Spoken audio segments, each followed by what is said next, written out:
going. It's going up. Friday. It's Friday. Friday. Oh my goodness. Nita, I have a secret. Oh yeah? Yeah. Well, I don't read mainstream comics either.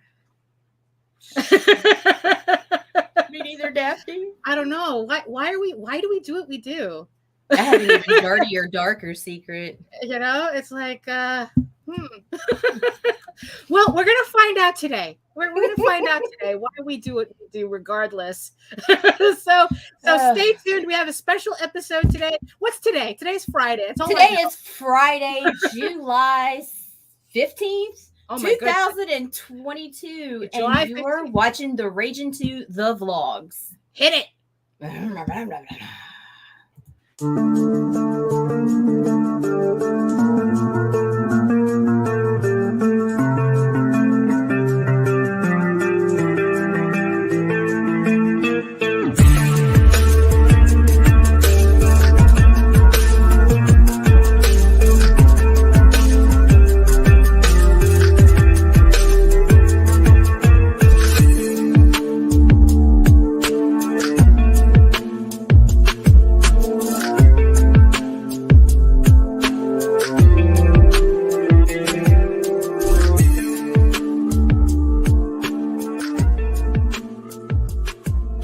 Infamous gunslinger Desmond Gibbons, better known across the Wild West as the Cactus Kid, comes to the sleepy town of Clarkson. Trouble finds him in the unlikeliest of sources, the sheriff. After their conflict, the Cactus Kid finds himself inexplicably wearing the badge of a lawman.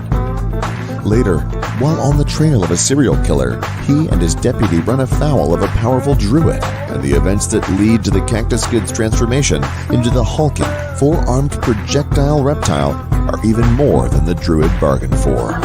From the Wild West to current-day Los Angeles, where he meets superheroes Black Eagle and Red Hawk, and forms an uneasy alliance with the stunning but deadly Kitty Hawk.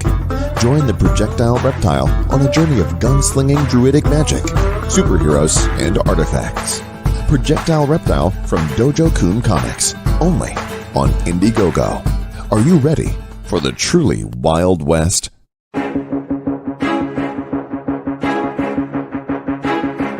It's Monty Moore. I'm a 30-year comics veteran in comics, games, and movies, and you've been watching one of my absolute favorite podcasts, Catch the Craze. You are watching Catch the Craze. What am I listening to? And you're listening to Catch the Craze. Where are all the indies at? A Catch the Craze podcast. What are you watching? I'm watching Catch the Craze. What are you going to do? Subscribe now to Catch the Craze, the #1 show online for independent. Have you subscribed to? You are an independent. Catch the craze. Making moves on your own. Catch the craze. On your grind in the streets. Catch the craze. Join the movement. Catch the craze. Oh, Nita. Good morning, Daphne. Oh, good morning. We're having an exciting episode today. So welcome everybody to another episode of the Ragin 2 the Vlogs show. The show that was a title just as awkward as the show itself. And today we, like I said, we have a very special show today. We have two guests that are coming on because we're going to tackle another controversial issue. But before we get started, I want to thank everybody who's watching us right now. Who's in the chat right now, Nita? Right now we got Patrick and Agent Zero coming. Oh, hello. And welcome. Are starting to shift in. Oh, there you go. So welcome. We hope that you enjoy today's show. So let's get this started. My name is Daphne Lage, and I'm a cartoonist, illustrator, and comic book artist from New York. I have been self-publishing comics since 1992, and I am known for the funny animal fantasy adventure Tall Tales, which completed a very successful run on Kickstarter. We reached past 4K, and I just want to thank everybody for supporting volumes 1 through 4, the series that started my career in this sadomasochistic industry that we are in right now. And I am also known for my medieval fantasy soap opera drama, Eagle Raven, Heir of the First Unicorn, which is coming to Kickstarter August 22nd. Links are in the show notes below. We are in the pre-launch. It's the pre-launch right now, so make sure you click on it to get notified when the campaign goes live and you don't miss out on some first day goodies. In the meantime, you can read both my comics online at Tall Tales, TAILSonline.com and eagleworks.com, EGOWRKS. And you can check out all of my videos on how I make my comics on YouTube at Daphne Lage, Lager, which also simulcasts through the Ragin 2 network. So make sure you hit all the subscribe buttons, all the notification bells, so you get notified whenever any of our shows go live. So, Nita, who are you? My name is Nita Lanning. I am the Blue-Eyed Savage. I am a writer, vlogger, blogger from Southeast Louisiana, and I am the executive producer of the Ragin 2 Broadcast Network. Oh, there you go. So here we are. Let's run through housekeeping really quick, just so, because like I said, we have a full... You ready to talk really fast? I'm ready to talk really fast. Micro machine it, Right? Oh boy, here we go. Here we go. Yes. So this is one of our guests who is going to join us now. It's going to be Michael Odin coming up, and just so you know, he has his own manga series starting, SPQR's Bizarre Adventures, the JoJo's Bizarre Adventures parody, featuring Roman history the way I like it. So, what else we got? We also have the Radiant site still on Kickstarter. I think it's in its final days, so make sure it is funded, but there's always room for more, so make sure you check that out on Kickstarter as well. And speaking of in its final days, we have three more days for If I Were a Few Inches Taller, the Oswald Chronicles. JD also funded, but again, there's always room for more. So make sure you check out all the links in the show notes to support all of these great campaigns. And Sunrise Blossom, I think right now it's on pre-launch. So get notified when it goes. So click on the bell. The bell is YouTube. Click on notify me so you get notified when this campaign also goes live on Kickstarter. Roadkill Rampage, another one. It's all on Kickstarter. All the links are in the show notes below. Look at that image. Look at that. It's sex and violence all over Kickstarter. Speaking of sex, there we go. Yes, House of Bob, another episode coming up July 30th. Monster boyfriends and other fuckable creatures. Our next topic. And yes, and while we're at it, send out all your books from all your campaigns in a Gemini mailer. Sell them out in class. Save 5% on your next Gemini mailer order with our coupon code RAGIN2. Holy moly. And for questions, comments, and insults, just send it to us, raginabc@gmail.com. We'll read it. We'll do something with it. Don't worry about it. You'll know. We might. Yeah, we'll get to it. So, speaking of, so we showed Michael Odin's book. So why don't we bring him in so that he can give us a proper introduction. There we go. What's up, ladies? Thanks for having me. Thank you, sir. So tell the peoples who you are before we get started. Well, my name is Michael Odin. I'm the creator and founder of Nine Realms Publishing, and I have written books such as Elysian Fields, The Embrace, and most recently, as has been promoted, SPQR's Bizarre Adventure, Rubicon Invaders, which we are heading into finishing up pre-press, so hopefully we'll be getting those books out to people soon. If you missed that on Indiegogo, I am trying to set up a Kickstarter, but being in 4 8-week accelerated college courses has certainly kicked the tar out of me. So I'm juggling both those things, and I'm trying to get it set up. He's too busy being published, but in academia press. Oh my god! So it's funny because I sent that in for peer review, and I got like my first round of peer notes, and like I'm going through them, and it's like the amount of times you feel like kicked in the stomach, just like if you oh, thought gee, showing thank off you. If you thought showing off your comic and have somebody go, "You suck," is bad. I mean, I haven't even had that yet. I haven't had anyone go, "You suck, your comic's bad" yet. But I'm sure that it's coming. Like, who knows? Maybe I get that with SPQR. I just get a bunch of angry people going like, "What is this manga trash?" Oh, the mangoes! Why are you doing the mangoes? Why are you doing the mangoes? Speaking of mangoes, it's second guess. And speaking of fuckable creatures, oh, there we go. Well, that's on you. That's on you. I liked the cringe that C had. Like when you said that, you're just like, "What? You unmute, baby." Tell the peoples who you are, Steve. Hey, I'm C. Michael Lanning, independent artist and mad scribbler. I'm also a show coordinator and panelist for the show Dispatches from Outside the Box, where we scour the corners of geekdom to inspire you to create something new every Tuesday at 9 p.m. Eastern and other things. Right. Also, he only got the job because he sleeps the boss. Is that what it is? Oh my God, this is so archaic. You're more than a slab of meat, C. Demand more. Depends on who you ask, right? Well, so in today's episode, because like I said, we want to get this show on the road. So in today's episode, we are going to be talking about the mangoes. Actually, we're going to be talking about manga. So we all saw a video where we're questioning how avid he is, but an avid manga reader wanted to try reading mainstream comics for the first time and failed miserably. And even though it would be really, really easy to shit on this video and the kid and like, what the heck are you doing?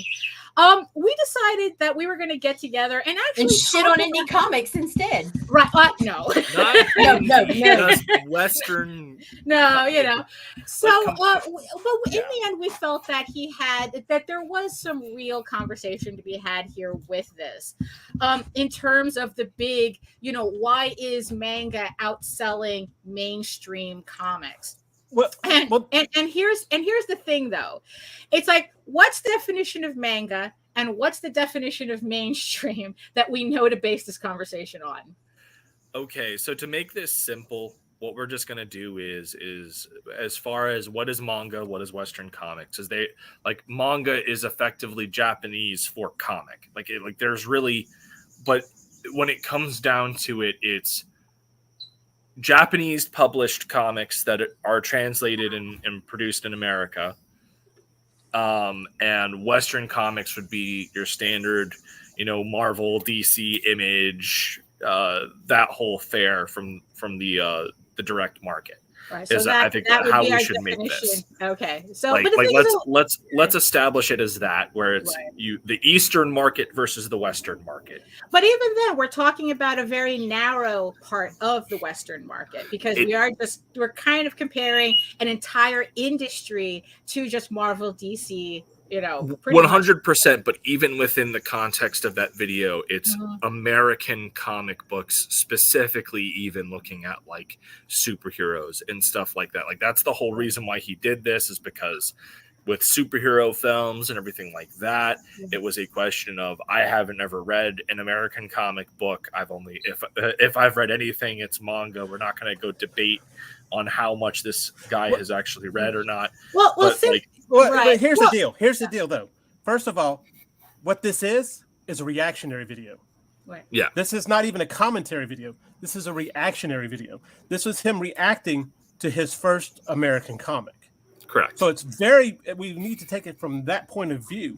This is a kid who was so used to reading manga, when he went over to read American comics, this was his first impression. Right. Yeah. So, and also the thing is too. So, Nita, are you going to put a link to that video in the show notes so that people? I'm when I do the edit, I'm going to put links to several videos that are similar. Okay. Right. Okay. So the thing is though, so right off the bat that I noticed with this video is that like how when he thought about American comics that he kind of like went straight to best selling, which is usually limited during the 90s, by the way. I don't know why he chose the 90s. Well, actually, no, he chose the 90s because he thought, well, that's when comics was selling at its highest. Very funny because that's not even true. But I mean, right, yeah. But we were talking about the speculator market, and he decided to choose Teenage Mutant Ninja Turtles because that's what, if you excuse me as I crumble to dust as I say this, that's what his grandfather used to read. It's like, you little bitch, I was there when the magic was written. Well, mind you now, he's of course he looks like he's about 17, 18 years old. Right. Yeah, I know, but like even still, he doesn't even pick the right Ninja Turtle comic. Right. He accidentally picked the 2011 one. Right. So now here's the thing. Now here's the thing. People are salty at the idea of manga actually outselling Western comics, and that's been for a while. What do you think is the the biggest factor that people zero in on that kind of like makes them go, oh, that's fake, or I have a problem with this?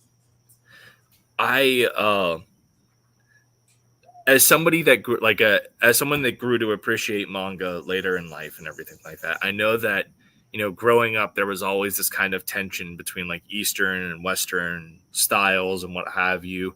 Manga generally has a more, and I say generally because this isn't the case for all of them, but they have a more reductionist style, generally speaking, where it's not as detailed and everything because it's like a lot of manga, especially when you're looking at like shonen specifically, where you have creators that are on like literally a weekly schedule to produce chapters. They can't afford to be doing so much rendering and what have you. So it's a very hyper shoelaces. Yeah, like, you know, so there's like a lot of well, these artists aren't nearly as skilled, and I don't think that's accurate at all. But like these were things that, you know, I noticed growing up, and it was always like you know, a big thing. It's like, oh, I don't do like you'd have comic book fans just being that way about it. But I think that's really like, I think that the biggest problem is that that's only what they see from the from a surface level, because once you go into manga, the thing that's really funny about it is like, as I said, you know, all that it really is it's Japanese for comic. There's so many different genres, and I think that's actually why it does perform the way it does, is because the current mainstream industry doesn't understand really the concept of target audience, where manga understands this. They aren't going to try and force somebody that isn't the target audience to like something that isn't the target audience. Like you know, you have shonen, which is like specifically for, you know, kid, like it's effectively like your kid stuff. It's coming of age stories. You have seinen, which are more like, which have a very similar structure to shonen, but they're like darker. There's like, you know, your Vinland Sagas, Berserk, stuff like that. Then you have slice of life dramas. You have cooking manga. You have sports stuff. Like at the end of the day, there's so many different subgenres that are meant to target specific markets, and that's why it does as well as it does, because it recognizes that not everybody is going to be part of the target demographic for one series or another, and so it just constantly produces a plethora of content. But my question is this: doesn't American comics also have that as well? I mean, yes and no. More yeah. no. like that's the whole, like when we're talking about this superhero. You can like superhero, and you can like superhero. Well, okay, but if you really want to have superhero, hold on though. But you still have Image Comics and stuff like that. Well, and that's why I said yes and no. That's why I said yes and no, because there are companies like Image and Boom and what have you that do delve into different types of storytelling and different types of stories, and that's their whole thing. But an industry is judged predominantly by its top earners, and Marvel and DC are that market, and the superhero genre is what they push out. And so one of the big things that has hurt the current mainstream audience is, in an effort to try and be more inclusive and get more people into the comic industry, they have caused a rift in their target demographic that has been purchasing these books for years. And so that's really the big issue here, is targeting is understanding that not every audience is going to like something. And so rather than focusing on the people that you already have and trying to make products that they enjoy, you try to bring in people that have historically not been purchasing books. And as a result, those people who have not been purchasing books continue to not purchase books because they were never interested in it in the first place. And so they are losing the demographic that they already had.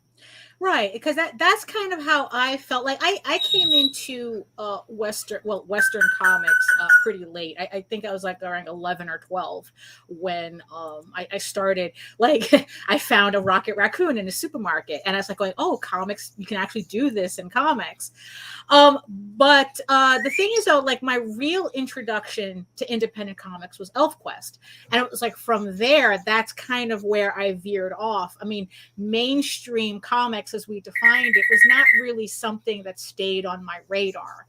I was just talking about like I could care less about superhero comics. So I mean, Marvel has literally tried to do comics with Rocket Raccoon, and I just like, no, I'm not interested. No matter what you do, I will not buy these comics. But one of my favorite books is X-Men Asgardian Wars, you know, where they took a superhero comic and made it so fantastical they couldn't help but catch my attention, you know, because it was just so wrapped in that mythology. So, but the thing is, though, that was more of a fluke than anything else. It's not something that I really go out of my way to look for. Manga, on the other hand, it's a lot easier for me to find things that I'm interested in. And what I find really interesting about manga is the fact that they compartmentalize their stories. Like they're really unapologetic in saying these are our girls comics, these are our boys comics, these are and that's what I was even saying. Comics. And here's the thing too, just because something is listed as a boys comic or a girls comic doesn't mean that everything, we are so getting our weeb on today, doesn't mean that it's like only guys are writing this or only women are writing this. I mean, it's like you were talking about Full Metal Alchemist, which I think started as in the boys section of the industry, but it's written by a woman. And I have seen some boys comics that I was so confused because like there was one particular boys comics which was about a girls' school where it's like they're all wearing these beautiful dresses and this type of, I don't remember what it is. They're all wearing these beautiful dresses and they're all competing with each other in kind of like an underground all girls fight club that's run by a giraffe. So that sounds about as manga as you can get. It's listed as a boys comic, but it is one of the most beautiful things I have ever seen. And it's like, I would have never have guessed that. So not only do they have separate, like actual genres for comics, but they're also not afraid to like, just tell these stories. Where here it's like, no, these are the manly comics, but we can't call it that. You know, it's like, but we want to get more women involved, so we're going to get this Milo Manara cover, and it's like, it's very tone deaf. Well, and that goes into what I was saying, Daphne, is that the Western market is you have people that are criticizing it for not being inclusive enough and not bringing in more representation. So they try to force representation in a way that doesn't really work. And what's the really sad thing is that especially when you look at like the superhero genre and everything is back through the 80s and 90s, that diversity push already happened and was pretty organic. And we got a whole plethora of these characters. The people that are making these criticisms are people that have been on the outside and never really bothered to look in. So rather than doubling down and being like, actually, we've already had these things, you just weren't paying attention and shoving the stuff that was done right in people's faces, we instead are trying to cater to markets that have never been interested. And as a result, you cause division in the market that you already have. And I think that that's the really big thing is like, as you said, manga isn't afraid to be like, this is like a shonen. This is a coming of age story for boys, you know, or this is a cooking show that's particularly targeted towards a female audience, or this is this show which is particularly targeted to this audience, or like it's all about targeting your market, right? And that's where manga is successful and Western comics fails, is there is a tone deaf thing. Now, obviously, on the independent side of things, you've had a lot of companies that have come up over the past 10, 15 years that are trying to diversify the storytelling from things outside of the superhero genre, delving into like pulp horrors or, you know, like romance books and stuff like that. But at the end of the day, those aren't like an industry isn't defined by its underline. It's defined by the top earners. And the top earners of the American comic book industry have always been the superhero books. Even when you look at things like Image and everything like that, their top selling books are what? Things like Spawn and Savage Dragon, which are superhero books. They're a part of the American superhero tradition. And so that's the whole deal is you have an industry that is American comics is kind of at odds with itself in terms of what it wants to be, and it doesn't understand that there are different target audiences. And so I'm going to let exactly. Okay. But the market is dictating what it does. And here's the deal. You look at My Hero Academia. My Hero Academia is huge here, but it's not that big in Japan. That's not true. Actually, he corrected me on that too. Wait, I've looked at the sales things. It's nowhere on the sales for Japan. That's not accurate. And on top of that, My Hero Academia 2 Heroes was the top film in Japan until Dragon Ball Super Broly. I thought it was Demon Slayer. No, that Demon Slayer took down Dragon Ball Super Broly, but like literally they had 3 successive films back to back where it was you had My Hero Academia 2 Heroes, which broke the box office numbers for the Japanese box office, and then Dragon Ball Super Broly outdid it, and then Demon Slayer Mugen Train outdid both of those. I mean, we could have an entire conversation just on the fact that you have 3 animated features like completely dominate the box office, but let's see. They did well in the domestic box office as well. So what was like? So what is your take on this whole manga versus Western thing? Like what is it about manga that attracts you to it? Because I mean, in the end, you were the one that brought up this topic, so it's like do you have a dog in the fight, or is it just something that? Here's one thing. Like I said before, let's stop using Captain America. Let's stop using Spider-Man. Let's stop using these comic characters, because if I'm going to read something, I want to know that there's going to be an end. There's only so much that you can do as far as character development, and then now you're just out in the wind. As far as that's concerned, what I could see as far as My Hero Academia, it's like maybe number 7 and the top manga in nowhere near as big as it is here, and which is a superhero thing. Oh, just out of curiosity, since you seem to be looking at a list, what's the number 1 manga in Japan? From what I looked at, as far as let's see, and shonen, it's probably manga, One Piece, right? It's One Piece right now. Yeah. Wow. Okay. Yeah, now here's the thing. Right, which brings up another thing, because someone had mentioned in the comments, Nita had brought up a comment how it's like that. Also, another reason that manga is so popular is affordability in terms of how much content you get. Do you think that that's a factor in how popular it is, or is it like just the stories are just that appealing that people pay the money for it? Wait, you repeat the question?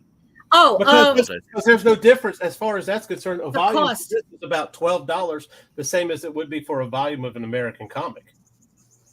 That like a trade paperback. Yeah, trade paper. Like the cost, like someone had mentioned in the comments that cost is a factor. Well, like there is definitely a cost thing as well, because $10 gets you. Hold on. But here's the deal, and what you're dealing with though is you're dealing with several stories that happen in a rapid succession, as opposed to for one thing that was a big deal was going through an entire volume and not feeling like you moved anywhere in the story. Manga doesn't do that. Manga pushes, if you're going to move in the story, you move at a rapid pace. Not to mention, look at the artwork. One of the things that was a complaint was how stale the artwork looked in American comics.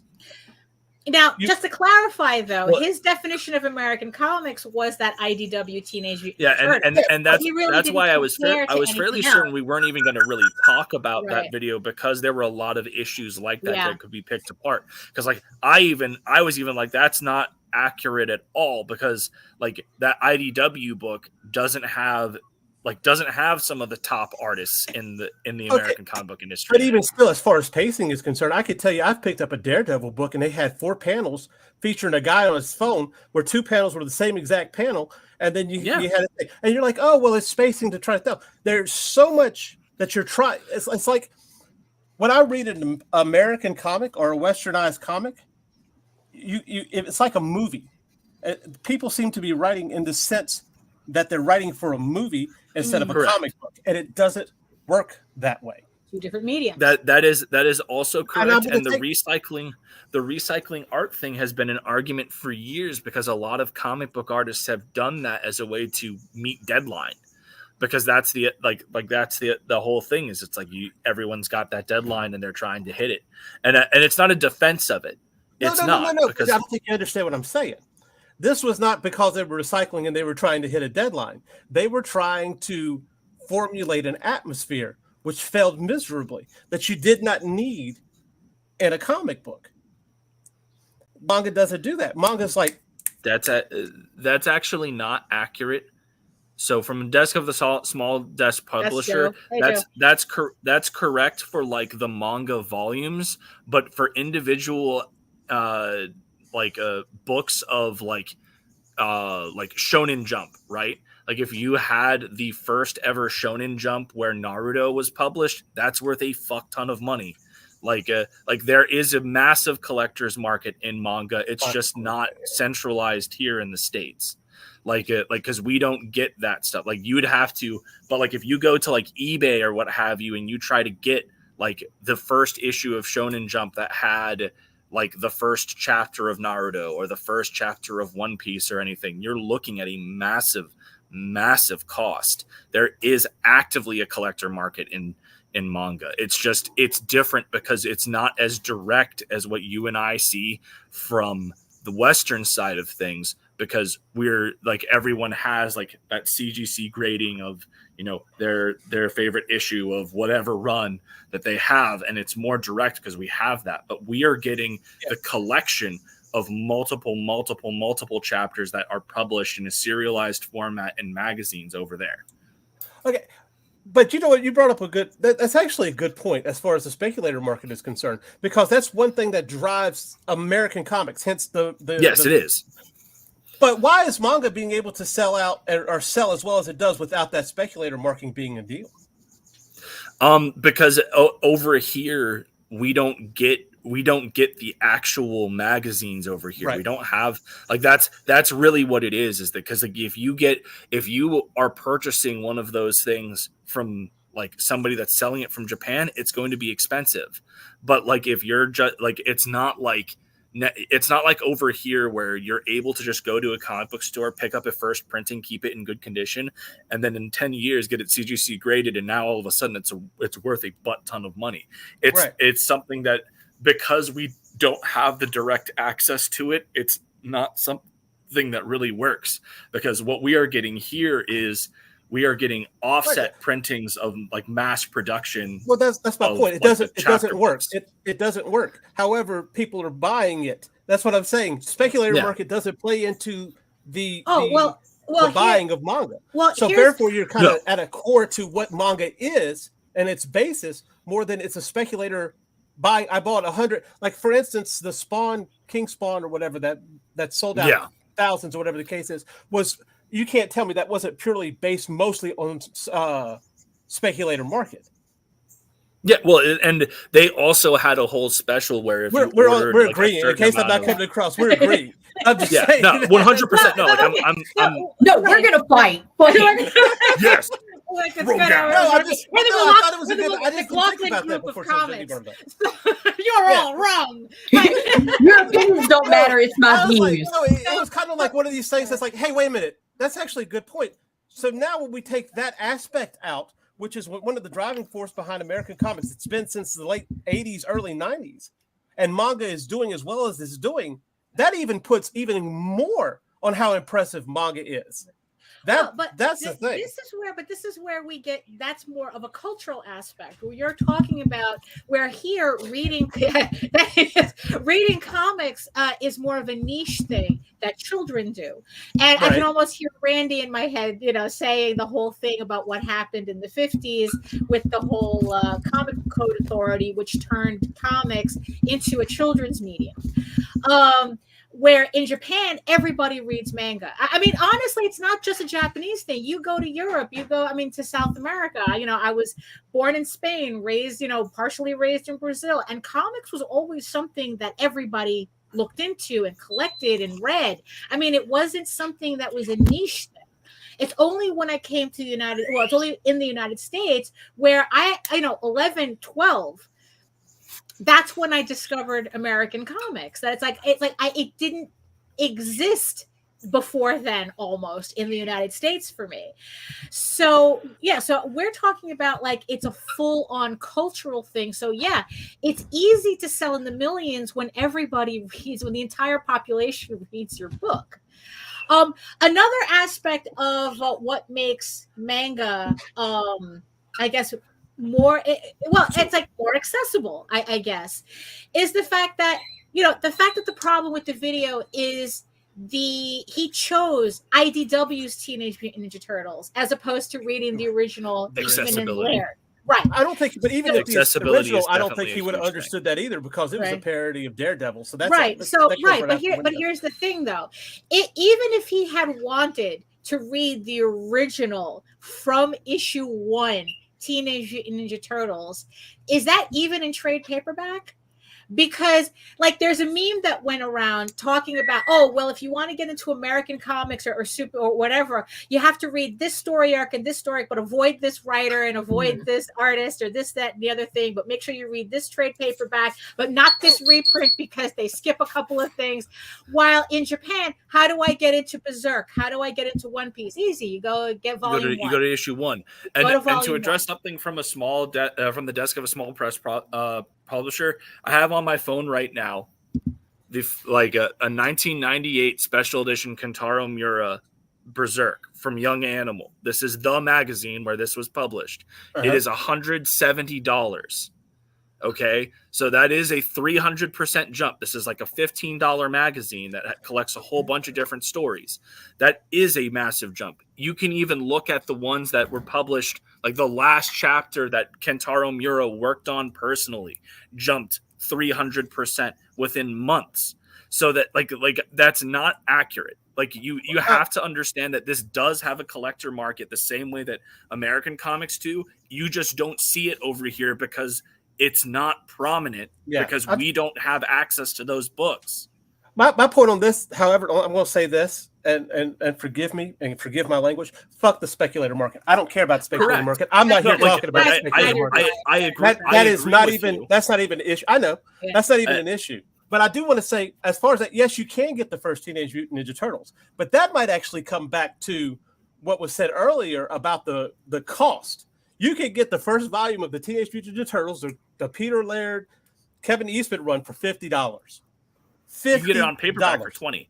You can. I haven't found it on paperback. The only time that I've ever looked for it and found it was on $50. That's a possibility now. Yeah. Amazon has. I think they just started doing reprints of it because I looked this morning after watching the video. Amazon has the first trade paperback of that run for $22.99. Yeah, because that's part of the problem of what I have is that. Yeah, it's like, but you have to. It's like for some reason, mainstream companies love out of print books. It's like that's the thing. It's like we were talking about accessibility, where it's like, yeah, if I wanted, like I used to collect Conan because they Dark Horse would put out those trade paperbacks that were printed on newsprint and everything, and they were I was picking them up at conventions for $5 a piece. But yeah, exactly. Exactly. That's outstanding work, gentlemen. But the thing is, though, they're is not that real common for you. Those Conan books are out of print. If I wanted to start collecting Conan books again, I could only get like these massive thigh killer, like hardcover books. Break your bookshelf, freaking completely like. It's just like completely ridiculous to you. I mean, it's like literally, it's not a coffee table book. It is your coffee table type of thing. And, and the thing is though, and so it's like, yeah, but also like, but part of the speculative market is that a lot of these, even the omnibuses are collectible. So it's kind of like these companies, they're just interested in printing just enough and then sell out. And then if I wanted to go back in, to read a book, I had to go to the collector's market to find the secondary market to find it. While with a manga, I'm always, it's like, I was really worried when Miura, he passed, that Dark Horse was going to discontinue the Berserk collections. No, they're not. They're like because that's the pattern that I'm used to seeing here. Yeah. But instead, Dark Horse is saying, no, it's like, we're not going to discontinue. We're going to continue print. So now I feel confident that I can eventually collect all the books. Right. But, the Conan books I have to look for. Right. And it's like, come on, guys. It's like, don't tell me that that's not also a part of, it's like accessibility in that definition. Absolutely. Is why manga is kicking American comics. Well, here's the thing about that. As far as the speculator market and everything is concerned, and what you just brought up as far as availability, this book right here, I have been looking for volume 4. Do you know how much volume 4 goes for on Amazon right now?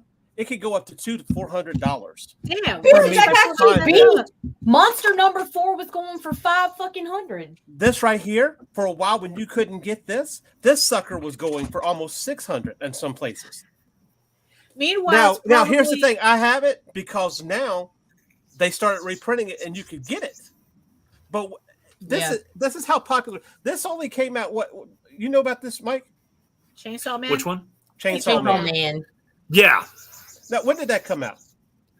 Oh man, let me double check. I want to say in the last 5 years. Yeah, right, it's pretty recent. Yeah, right. And now it's popular. It's huge. And when you couldn't find volume 1 anymore because it's sold out. December 2018. Wow. Yeah. To find it is cost. If you wait a little while, they'll reprint it. But yeah. So there's your speculator market for one. Yeah, and that's. But like all in all, that doesn't contribute to like the full on sales of books in the industry, and like that's what I'm saying. Like I don't think I was merely correcting it because you can actively see the September issue of Berserk September 2021 is $80 now, and that is just months ago, and it's already had that kind of a bump, which is at least 200% of what it was in value initially. And that is a massive, it was the last chapter of Berserk that was worked on by Kentaro Miura himself before he died. So yeah, there is actively a speculator collector market when it comes to manga. It's just not in the takobans. It's in the actual magazines, the same way the collection of a single issue of a book is. Like a I guess like it's kind of like if when people collect like Playboys or something for like a particular Harlan Ellison story or Ray Bradbury story, but it's like no, we want the one that appeared in Playboy. Yeah, even right, yeah. When you deal with stuff like for instance, you have Full Metal Alchemist, which is three volumes. Right, you have 3 volumes in one, right? But sometimes you have what's included in the single volumes that we do get are notes. Sometimes there's included the little comics or whatever the case is, and or even they won't like include in the colored volumes. Pieces. Yeah, like there is actually going color paintings. Yeah, absolutely. There right now you can't compare manga speculation to comics that have been around for 60, 70 years. You can't do that right now. No. There was something backstage that Odin had said that I thought was pretty interesting, where the main difference between manga and American comics is that manga is more like collected independent comics. Yes, that's another big thing. Is mainstream comics are effectively, at least when you're looking at the big two, are inheritors of a legacy that pre-exists their time. They are it's the same thing as getting doing research on a historical topic and looking at a tertiary source or a secondary source, right? You aren't getting it's not like you're reading Captain America and it's Joe Simon and Jack Kirby. No, it's like the 20th writer to have ever written. Right, it's like you're getting watered down aspects of this character that have been filtered down through generations. But with manga, the people who are working on that book are the people who created that book. They created that IP. They created that story. Yeah. And so there is that personal investment. I mean, you look at Full Metal Alchemist, right? Like Full Metal Alchemist is when I get people into anime or manga, Full Metal Alchemist is what I call the gateway. Because I can see that. It is a story that has Western style pacing. It's a political thriller. Like it's got all of these things that I know cross over a whole bunch of target demographics here. And so people watch it and they get super into it. And then it goes, I want to watch more stuff like that. I want to read more stuff like that. And so that's the whole deal. And she has another series called Heroic Legends of Arslan, which is also phenomenal. And oh, by the way, like that's one of those things where it's like that mangaka is both writes and draws, and it's a woman. She's a phenomenal creator. This is my whole thing where you're like, oh, you just don't like this. It's like, no. People don't like shitty writing. People don't like shit art. People don't like shit anything. It doesn't matter what gender you are. If it's bad, it's bad. Exactly. I can tell you this much. Reading Full Metal Alchemist before discovering that she was a woman, that she was a woman, didn't go, oh, this is a woman? Forget this. I'm not watching it. What? No. Did you just throw my book? No, I threw my book. That's $5 on eBay. But that's ultimately what it comes down to, is that everything you don't get into effectively, from what I understand, when these manga publishers are looking for IPs to bring in, everything is effectively a test market for anime, because that's where the real money is for them, right? Because anime is the thing that generally breaches all the different markets. So it's what can we do that'll be flashy enough that'll look cool in animation form, which is actually the complete opposite of how people look at their comics here, when they're going, oh, how tame and can I make my comic so that it'll be easy for Netflix to adapt? Yeah, and that's the crazy thing about it. Is Demon Slayer. It's funny because C was mentioning it. Demon Slayer as a manga, it's not bad, but it's a run of the mill shonen. It really is. It's got like yeah. the same story beats as anything else. It doesn't do anything crazy. The reason why Demon Slayer became the top selling manga of, like, I think it like was the top selling manga ever for a while. Like, it went ridiculous. Wow, it actually beat out One Piece for a yeah, little no, bit. like it racked up an insane number, was because of how goddamn beautiful the anime is. Like, the animation in the Demon Slayer anime is next level. And like, if you have not seen the Mugen Train movie, do yourself a favor and watch Mugen Train. You will also hate me by the end of it, because it'll rip your heart out like 6 times. But like, what a fantastic display of creative animation and like stellar character building, like everything. And so like, that's the whole deal, is that when they're doing this, it's like, what is the best spectacle that we can animate and make insane? Yeah. Now you brought up an interesting. I'm sorry. Because we're just hitting like 10 more minutes into the show, so I know we can go on for 2 hours with this, but we still have to keep the show an hour. So the thing is, though, it's like kind of dovetailing with what you said about manga kind of actually being collected independent comics. So does it kind of bother everybody to think about the fact as how few independent comics in the United States actually makes it that far to even finish or complete a story arc? 100%.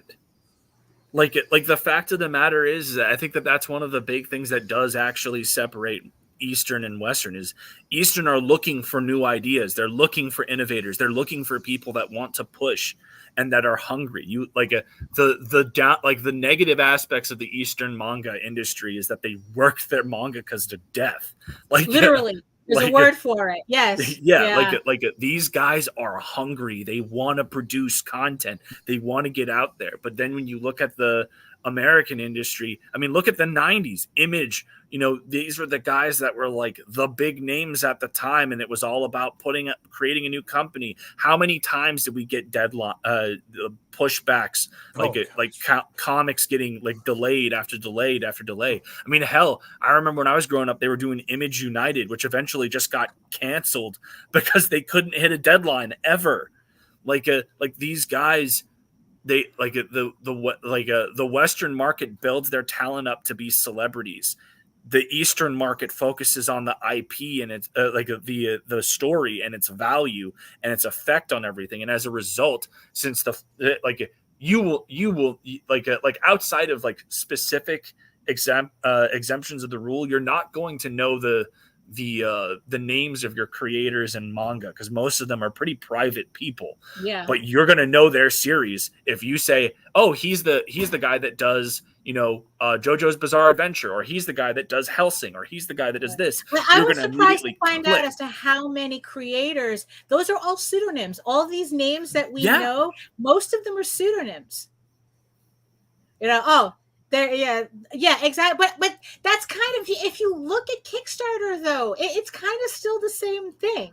That's why I have so much reluctance to back people now. Like, we're lucky right now. It seems like we're lucky if we get issue 1. Right. That's So it's like, so even naming names, but I mean, because it's like, okay, so here's kind of like I guess like maybe like a final question. The chat can get involved too. So if you were so let's forget about mainstream, because obviously like mainstream and manga, you really can't compare the two. I mean, it's just like two polar opposite environments that you really can't compare it to. So it technically, independent comics has more in common with manga than mainstream does. But again, how many independent comics, if you were to recommend this guy to read independent comics, okay? Now think about it. What would fit that criteria?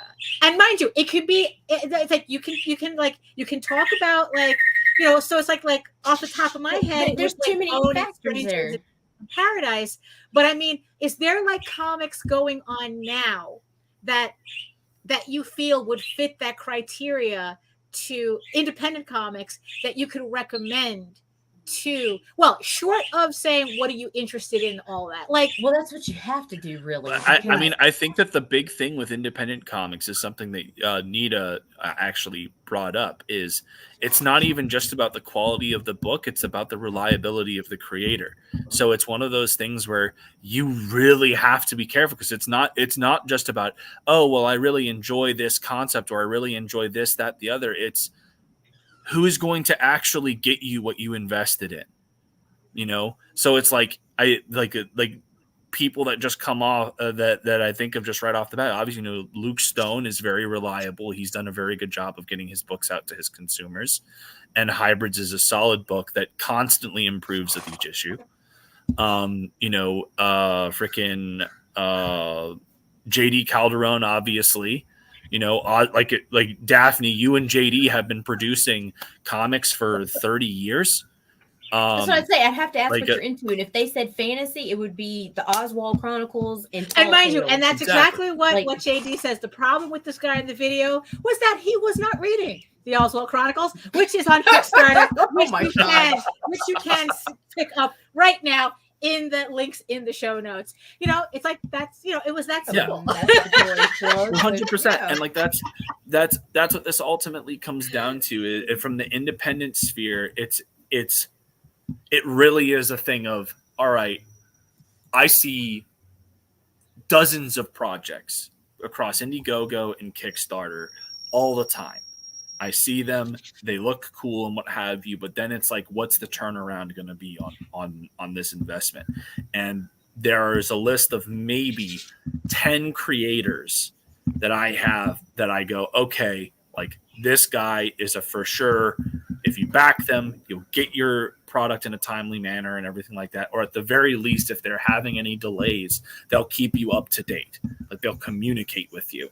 And so that's the unfortunate reality, is because I feel a lot of independent creators go into this without, and this is myself included with my first campaign and everything, without really realizing how intricate everything is, without really understanding what they are getting into. And what ends up sorting these people out is how many of these guys adapt and overcome, and how many of these guys just cave. Mm-hmm. So Odin, so what is your go-to recommendation, just in general? What's your go-to recommendation for like independence? Well, for, you know, like, you know, you have a manga person standing in front of you. It's like, oh, you know, what direction should I look in? What's your go-to? Well, the first question that I would ask them, what type of manga do you like? Do you like seinen? Do you like shonen? Or like do you like slice of life? Like what kind of things are you into? And so then it would become a question of, is like, okay, well, all right, you like things like Berserk or Vinland Saga. I would probably recommend them Age of Bronze by Eric Shanower, which is a historiographic take on the Trojan War. He's done a phenomenal job with it. And there's like 5 or 6 volumes of it in trade format. So there's a lot of reading material, and it's easy to get in on, just like manga is. If they really liked My Hero Academia, I'd be like, you need to check out the Tomasi run of frickin' Superman Rebirth and Super Sons, when he was working with Jorge Jimenez, who has a lot of Eastern manga style influence in his art. You know, if they like slice of life dramas and everything, like it, you know, it's like that one, I'd be like, I would recommend Saga by Brian K. Vaughan, because it's got a little bit of an adventure element, but it's a family dynamic piece. And it's just one of those things where it really depends on what the manga reader is reading. Because as I said at the beginning, manga isn't like you just have one genre. It's broken down into multiple different target demographics with various different stories. So it's all a matter of finding out what kind of stories they like from the manga side of things and finding out what like, and then applying that to here. If somebody said that they liked Full Metal Alchemist, I'd probably go read 5 Ghosts of Fabian Gray. You'll be very angry that it's never going to be completed, but it's great. All right. And okay, so you know what? Maybe this will be an easier question. So, what manga are you reading now? What manga am I reading right now? Yeah, what are you reading now?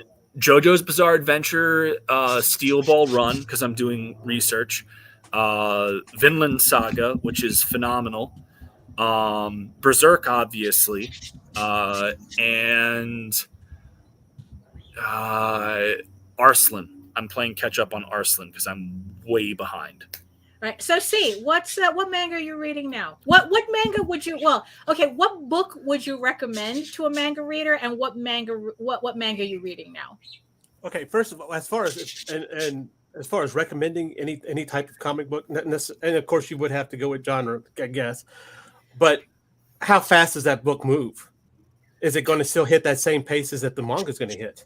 Yeah. I gave my manga reading teenager I Hate Fairyland. It has an overarching story, but every issue is one story that you could read from beginning to end. Same thing with like Rat Queens. Those are same characters, but they hit. As far as like Full Metal Alchemist, I can't think of anything out there right now that's like Full Metal Alchemist. Right. Well, what do you read? Because here's the deal. Here's one thing too that we haven't brought up is the fact we that only have an hour. well, that's what I'm saying. But we got into the whole stupid fucking speculator market, and that wasn't even the point. Being is, what about the fact that you get so dark and you get so gritty on these books? And one thing that I've noticed is a lot of there needs to be a little bit more fun to this stuff, and most of these books that are selling have that fun aspect. So you have to take that into consideration when you're recommending American comics. So what are you reading now? What are you reading now? I have Magical Girl Apocalypse. I've been reading Day Dark, which is Necrospace, which has it's dark, but it has humor to it. Things of that nature, you know. So Nita. So what's your go-to book to recommend, and what manga are you reading now? I'm not reading anything right now. I'm working right now, but I Hate Fairyland, Rat Queens, The Max. Like that's The Max is fantastic. Yeah, right. Oh, the Max is what drew me into comics. Period.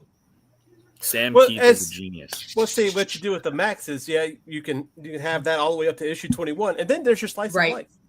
Yeah. Well, yeah. There you go. Yeah. You want slice of life? Start with issue 21. Right. Yeah. So in my case, let's see. So I usually I'm a little old school with my recommendation. I go straight to ElfQuest. That's my go-to recommendation. I mean, ironically, it is called the first American manga. I guess it's an honorary manga, I guess. So definitely ElfQuest would be the kind of like the icebreaker for me to recommend. What I'm reading now is I'm hoping to get the second volume of Berserk. I'm definitely going to have to check out Vinland Saga. I keep hearing about that. So the fact that you mentioned, you made me so happy, Daphne. Keep reading Berserk. You're doing the right thing. Absolutely.